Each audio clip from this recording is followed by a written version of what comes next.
Okay. In the 1940s, John Von Neumann discovered that computer systems could treat instructions as data and, as such, could be manipulated inside the computer's memory while the program is running. This major breakthrough in computer became known as the stored program concept and is still used in the majority of computer systems we use today. The Von Neumann architecture is shown in Figure 9. Explain the term uh, output device. Okay. So a device um, that is responsible for presenting or displaying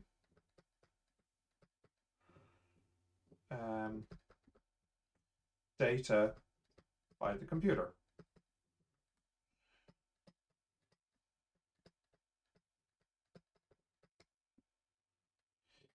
The classic example would be a monitor, and also, just to be a little bit out there, a printer. Okay. Let's have a look at the next one here. The CPU cycle carried out to process data and instructions has 3 steps to it. The first step, fetch instruction, has been completed for you in Figure 10 below. Complete the diagram by filling in the next 2 steps of the process labeled A and B. Okay, so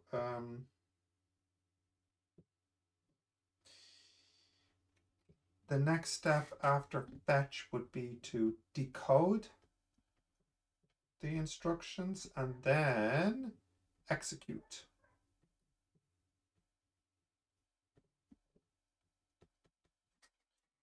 Okay. The CPU contains a number of registers, including the uh, program counter and the accumulator. Explain one difference. Explain one difference between the two.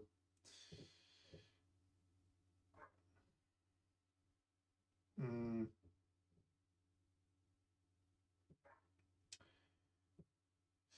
yeah.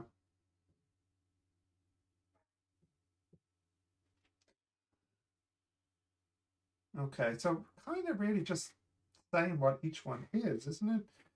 So the program counter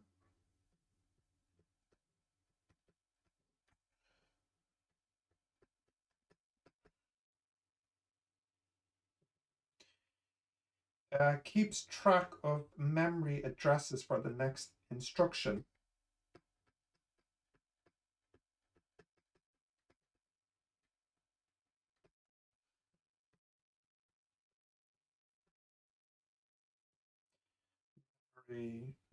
Yeah, so I want to go with,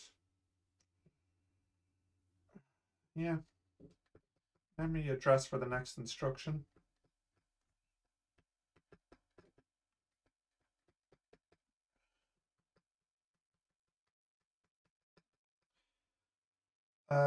But the accumulator is a register used for temporary storage and performing logical operations.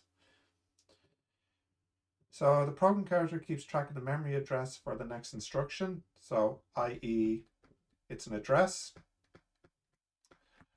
But the accumulator is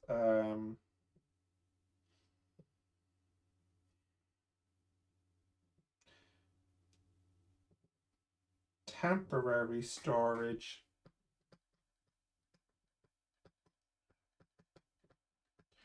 for carrying out calculations.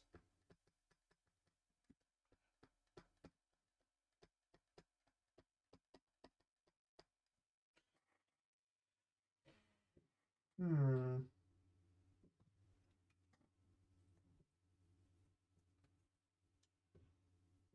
Can I do any better?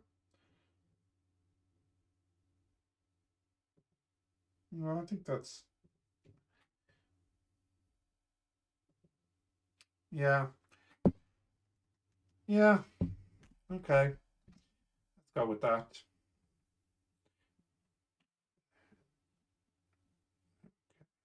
Next one now.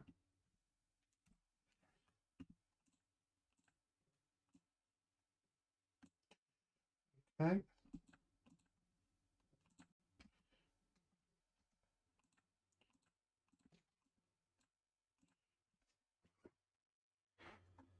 Right, let's see what's next. The CPU. The CPU is often described as the brains of the computer. It's made up of two main components, namely the arithmetic logic unit and the control unit. State the purpose of these two components. Okay. So the ALU is responsible, as the name might suggest, for performing, guess what, arithmetic.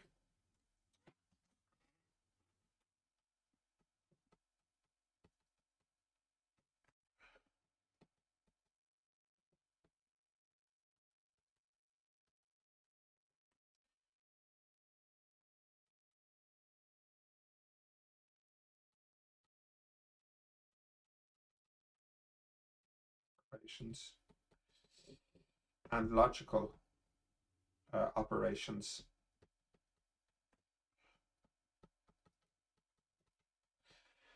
Whereas the control unit, as the name suggests, is like a coordinator. Um, um, is a coordinator that is fetching instructions, interpreting them, and basically controlling the flow of data. Fetching and interpreting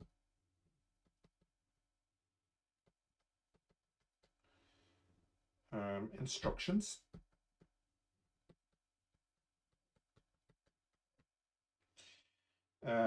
It um, it also manages the timing and sequencing of input output. It also manages the timing and sequencing of the input and output.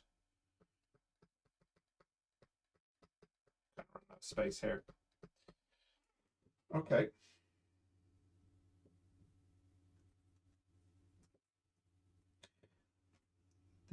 Let's see what's the next one now. The CPU is the most important component of the computer system and determines how fast a computer can run. Describe two factors that can impact the performance of the CPU. Well, temperature, I imagine, would be one factor. That's like the one that immediately comes to mind. But I don't know if they mean by factors external or factors internal. Like, I want to go, I want to say temperature, but there's an obvious one. But they're talking about performance. Hmm. Hmm.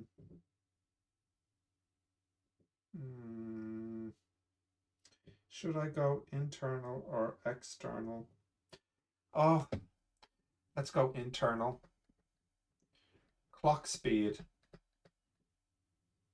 usually measured in gigahertz, which is the number of cycles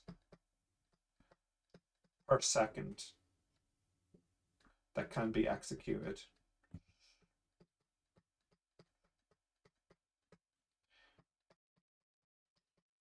So obviously, larger gigahertz on your processor is a better thing. 2 gigahertz being better than 1 gigahertz, for example. And another thing which you might be familiar with is the number of cores. You have 4 cores or whatever. Number of cores, dual core, quad core, or even more. So this more cores allow for more parallel processing.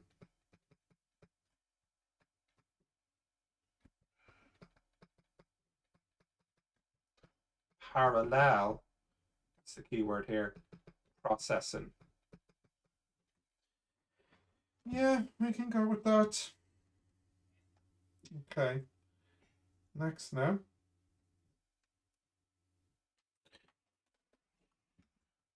Let's see.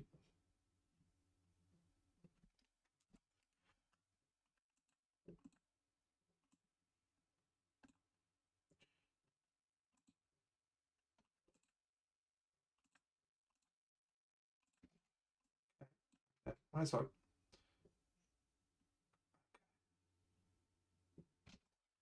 Okay.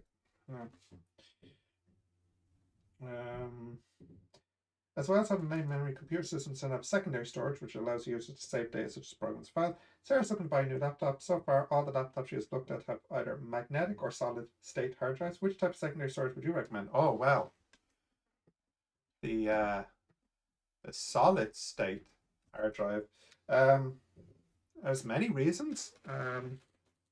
It's faster, one thing. That's probably the thing that comes immediately to mind. And also, a big difference is no moving parts. That's really important too. So you could go with it's faster to read and write to SSD. And also, since it has no moving parts, it is more reliable and able to withstand shocks, like if you were to drop it, because there's no moving parts in it, although you shouldn't generally be dropping it, but at least I think you have a better chance of it not failing, because the arm doesn't break off or anything. Yeah, okay, that's fine. Next one.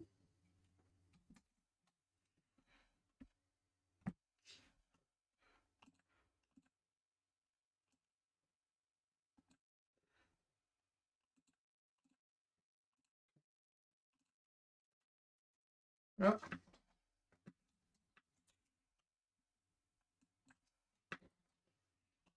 Okay. When the computer is carrying out a lot of tasks and start to run out of memory, in some cases, computer may have to rely on virtual memory. What is the term virtual memory?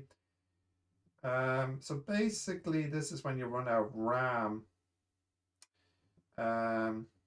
Virtual memory is important when you've not got any RAM left.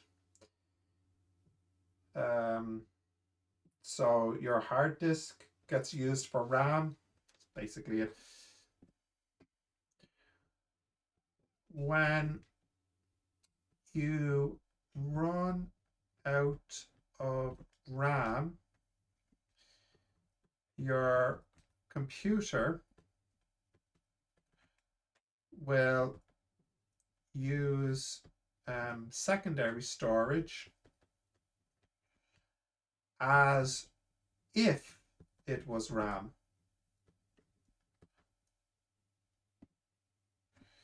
Which is slower, by the way. And this is called virtual memory. Basically fake RAM. Virtual memory.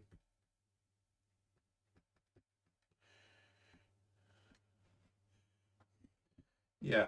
Okay. Now, next one.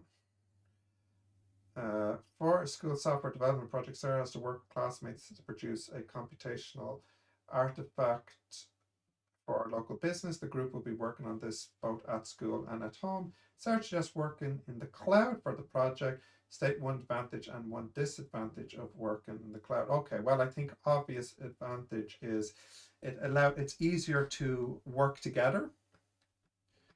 It is easier to work together over a great distance. And the data is safely backed up.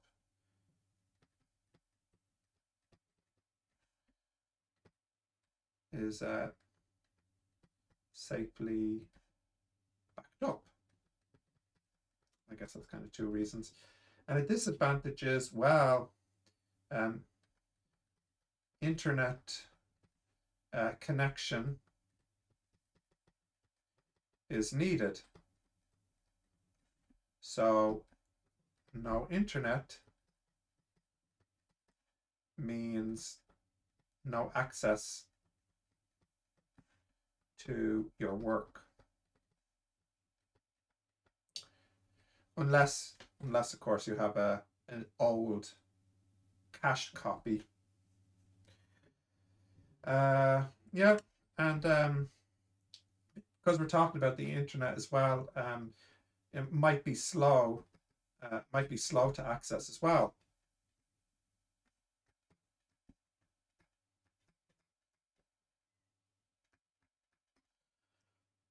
Okay. And finally,